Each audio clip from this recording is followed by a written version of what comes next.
डोंबिवली महानगर पालिका के पैनल क्रमांक 29 में कथित पैसे बांटने को लेकर बड़ा विवाद सामने आया है। आरोप है कि चुनाव से पहले पैसों के दम पर मतदाताओं को प्रभावित करने की कोशिश की जा रही है।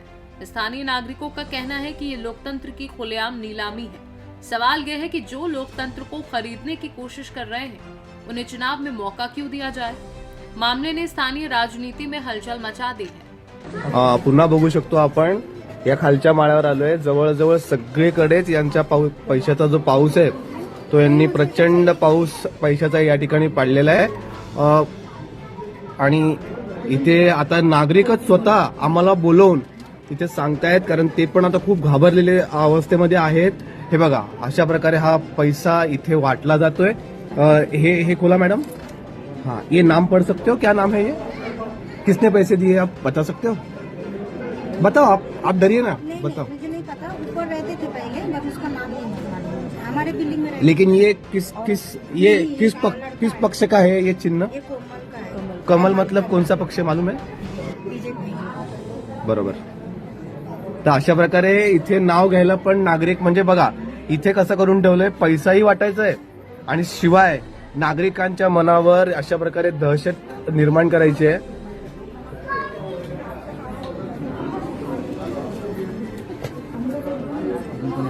अजून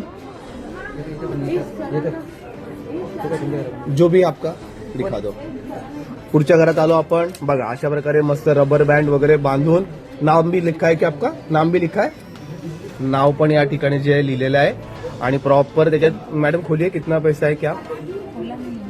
खोलिए ना, ये आपने पैसे निकाल लिए पहले? नहीं। हाँ तो खोलिए, चिंता मत कीजिए, आप खोलिए।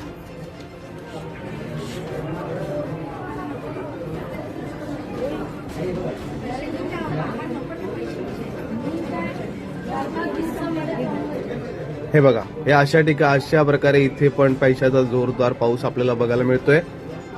ही आहे आपली 2026 ची अशी निवडणूक, ज्या ठिकाणी फक्त पैशाच्या बळावर आपण बघू शकतोय की प्रचंड प्रमाणावर पैसा वाटप करून मतदान खोलायचंय का? हा खोला।